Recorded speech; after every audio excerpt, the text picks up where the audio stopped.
Palembang merupakan ibu kota dari Provinsi Sumatera Selatan dan juga termasuk salah satu kota metropolitan yang ada di Indonesia.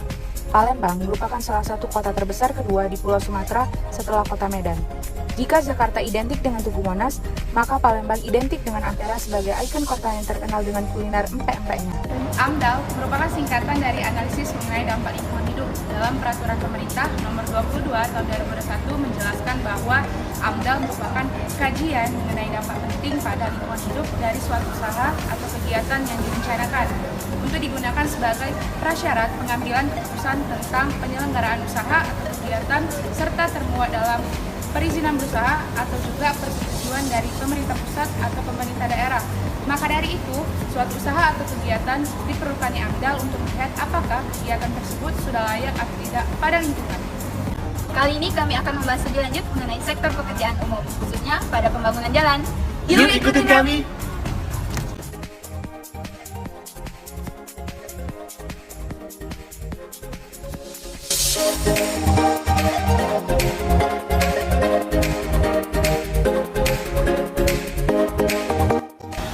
Saat ini kami berada di lokasi pembangunan jalan.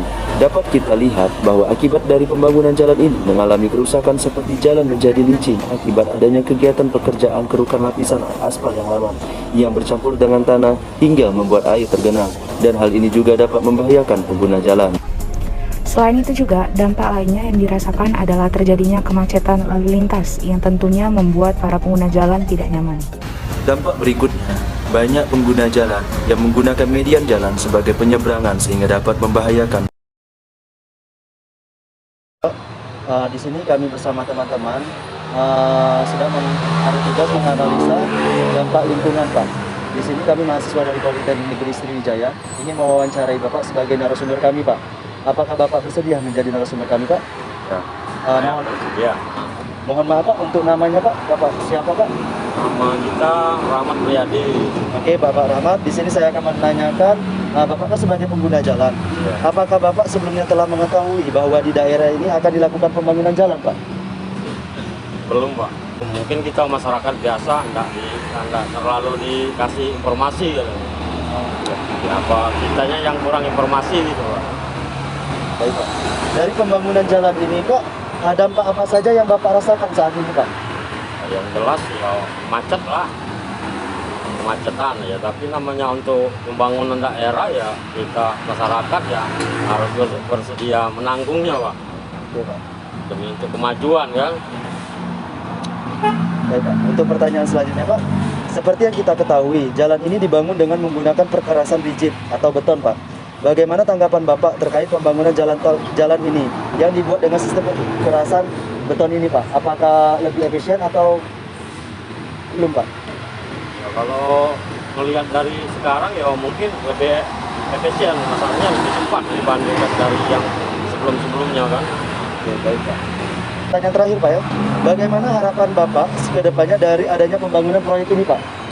Ya, bisa memang namanya jalan tuh harus diperbaiki, yang mana yang rusak-rusak, yang itu memang untuk perkembangan ya, zaman perkembangan sekarang kan kendaraan banyak ya. Pak, terima kasih atas tanggapan Bapak. Saya dan teman-teman saya mewakili teman-teman saya mengucapkan terima kasih, Pak. Selamat pagi, Kak. Kami mahasiswa Politeknik Negeri Sriwijaya. Saat ini saya bersama teman-teman sedang melakukan analisis mengenai dampak lingkungan dari pembangunan jalan. Nah, apakah Kakak bersedia untuk kami wawancarai? Siap. Mohon maaf sebelumnya, dengan Kakak siapa? Ahmad. Kak Ahmad. Kak Ahmad, sebelumnya sudah mengetahui belum bahwa akan diadakan pembangunan jalan di sini? Sudah mengetahui. Sudah jauh sebelum itu sudah mengetahui, Ya, Pak? Dari mana itu kalau boleh tahu? Dari surat edaran. Oh, dari surat edaran. Diberikan gitu ya, Pak? Ya. Untuk surat edarannya itu kapan diedarkan? Sekitaran sebulan yang lalu. Sebulan yang lalu. Berarti sudah mempersiapkan sebenarnya, Iya. Kak. Kalau dari pembangunan jalan itu, apa dampak yang Kakak rasakan terhadap usaha Kakak? Kalau dampaknya itu ya cuman ada debu-debu tuh dan jalannya macet. Jadi kan kalau konsumen mau beli itu kan jadi nggak bisa stop ya kan kayak gitu. Itu aja sih kalau dampaknya sih. Tapi kalau dampak yang lainnya sih yaitu memperluas jalan kan jadi lebih lebar kan. Jadi kalau misalnya jalan udah selesai, pembangunan ini ya otomatis pelanggan-pelanggan kan jadi stoknya enak itu di pinggir jalan gitu. Dari pihak proyeknya sendiri, apakah ada upaya gitu Kak untuk menanggulangi dampak itu? Oh, kalau saya lihat sih, kalau dari orang proyek sih palingan dianya adanya penyiraman biar nggak ada debu lagi ya, pakai mobil siram penyiram. Itu setiap hari? Hampir setiap hari lah. Setiap hari. Di waktu? Siang hari. Siang hari. Untuk ini kan pembangunan jalannya nanti tuh bakal dibikin beton gitu. Iya.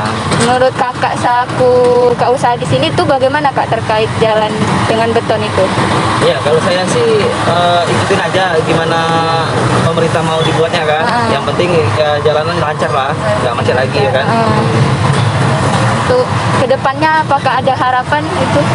Ya harapannya sih cepat selesai ya kan, biar nggak ada lagi namanya kemacetan di jalan ini kan, sama debu-debunya kan kayak gitu. Nah, itu aja sih. Jadi yang paling dirasakan kemacetan itu Kak ya? Iya benar. Terima kasih Kak. Ya, Selamat siang Pak. Saya dari mahasiswa Politeknik Jaya, jurusan Teknik Sipil. Bersama teman-teman saya sedang mengadakan analisis mengenai dampak tertentu. Untuk itu, apakah Bapak bersedia menjadi narasumber kami? Insyaallah, siap. Baik, terima kasih Pak. Sebelumnya dengan Bapak siapa? Saya Sunarto ya. Di sini saya sebagai supervisor AS ya, atau tim keselamatan kesehatan kerja, yang terutama di lokasi Singadekane. Baik, dengan Pak Sunarto. Jadi ada beberapa pertanyaan yang ingin saya tanyakan ke Bapak. Yang pertama itu, kami menemukan beberapa keluhan dari masyarakat sekitar sini dan ingin menanyakan mengenai upaya dari keluhan masyarakat tersebut, Pak. Yang pertama yaitu tentang kemacetan.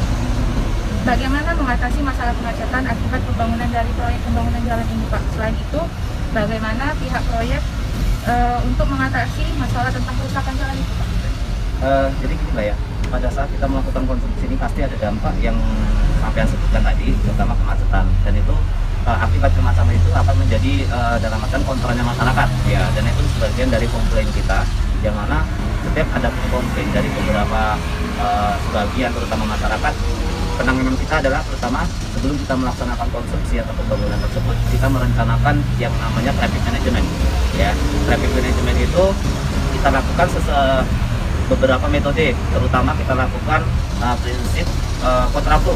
Kontraflow itu adalah pengalihan jalan yang mana jalan tersebut kita fungsikan untuk proses pekerjaan konstruksi atau pembangunan jalan. Kemudian kontraflow tersebut bisa dilakukan juga bersamaan dengan berjalannya masyarakat seperti biasa. Jadi upaya kita sebisa mungkin masyarakat tersebut tidak terganggu ataupun tidak menghambat semua aktivitas masyarakat yang berada di seputaran kita bekerja gitu ya. Sehingga kita sediakan jalur ataupun lalu lintas masyarakat umum tersendiri gitu, sehingga tidak mengganggu pekerjaan kita dan pekerjaan kita tidak mengganggu kegiatan aktivitas masyarakat. Kami juga menemukan adanya pengguna jalan yang melewati median jalan, Pak. Betul Ya, sekali. bagaimana tanggapan Bapak serta upaya dari pihak proyek ini mengenai hal itu? Selain itu juga, kami melihat seringkali masyarakat tidak menyadari bahwa adanya pengalihan jalan, Pak. Bagaimana sistem pengalihan jalan yang dilakukan oleh pihak proyek? Oke, jadi seperti yang saya sampaikan di atas tadi, yang dari awal bahwasanya kontraflow itu adalah salah satu ya, supaya masyarakat itu tidak mencampur adukan, dalam artian tidak mengganggu aktivitas proyek, tetapi tidak sedikit juga atau tidak lupa juga masyarakat tetap aja ada hal yang melanggar gitu aturan-aturan tersebut. Tetapi kita berupaya mungkin supaya masyarakat itu tidak mengganggu pekerjaan kita. Kita lakukan beberapa jenis atau metode yang agar benar-benar masyarakat itu tidak melanggar ataupun tidak memasuki lokasi pekerjaan kita. Satu langkah kita adalah memberikan titik-titik pengamanan berupa flagman atau perambuan yang mengarahkan bahwasanya masyarakat atau pengguna jalan itu dilarang masuk di lokasi pekerjaan, dan kita alihkan ke lahan kontraflow yang seperti saya sampaikan tadi. Kedua, kita menyediakan tenaga ataupun personil yaitu flagman yang tugasnya adalah mengarahkan agar masyarakat atau pengguna jalan tidak melalui jalan yang sedang kita bangun ataupun yang sedang kita lakukan konstruksi tersebut ya. Dengan fasilitas si personil ini tadi, berupa bendera, perambuan, atribut yang benar-benar menandakan bahwasanya lokasi tersebut memang dilarang untuk lalu lalangnya masyarakat. Seperti itu. Baik, selanjutnya bagaimana Pak cara pihak proyek mengelola limbah hasil dari pembangunan proyek ini Pak? Oke, untuk penanganan limbah tersendiri, kita di sini limbah yang lebih dominan adalah sisa beton ya, sisa cucian beton. Sebagaimana kita melakukan tahapan 5R, yang mana itu rapi, resik, rawat, ringkas, dan rajin, itu kita melakukan sejenis pembuatan kotak limbah. Kotak limbah itu dilakukan untuk pencucian unit ataupun armada. Pada saat selesai pengecoran, itu kita berikan sebuah aturan, kita tidak boleh membuang limbah cucian tersebut di sembarangan tempat. Namun kita berikan ataupun kita arahkan di staging plan ataupun plan beton tersebut untuk pencucian di suatu tempat, sehingga limbah hasil cucian beton tersebut yang mana di situ terdapat obat-obat anti kerja keras lah, sehingga dampaknya ke lingkungan itu pasti akan sangat-sangat berbahaya, lingkungan ke SDM juga gitu ya, sehingga kita memberikan wadah pembuangan atau pencucian limbah tersendiri gitu. Tidak sembarangan untuk membuang limbah tersebut. Itulah penanganan kita. Selanjutnya Pak, bagaimana cara pihak proyek untuk melakukan pengendalian debu dari pekerjaan ini Pak? Debu itu salah satu sejenis polusi yang mungkin itu sangat menjadi sebuah permasalahan juga kita sebagai pelaksana pembangunan, karena bisa saja dampaknya debu itu bisa ke masyarakat kembali lagi, ke SDM, ke lingkungan dan lain-lain, bahkan ke pekerjanya kita juga. Nah, dalam hal ini debu kita kondisikan ataupun kita kendalikan seminimal mungkin ya, karena kita juga punya aturan di situ yang tadi adalah 5R. Nah, penanganan kita dengan debu tersebut melakukan penyiraman secara rutin, baik itu di akses pekerjaan ataupun di akses masyarakat yang dilalui oleh kendaraan umum ataupun kendaraan lalu lalangnya kendaraan proyek, seperti itu ya. Jadi itulah salah satu penanganan kita. Itu kita lakukan secara rutin, pagi sebelum pekerjaan dimulai dan sore setelah pekerjaan selesai. Seperti itu. Sebelum dan sesudah ya Pak? Ya, betul. Terima kasih Pak atas waktunya. Siap Ibu. Ya, terima kasih Pak.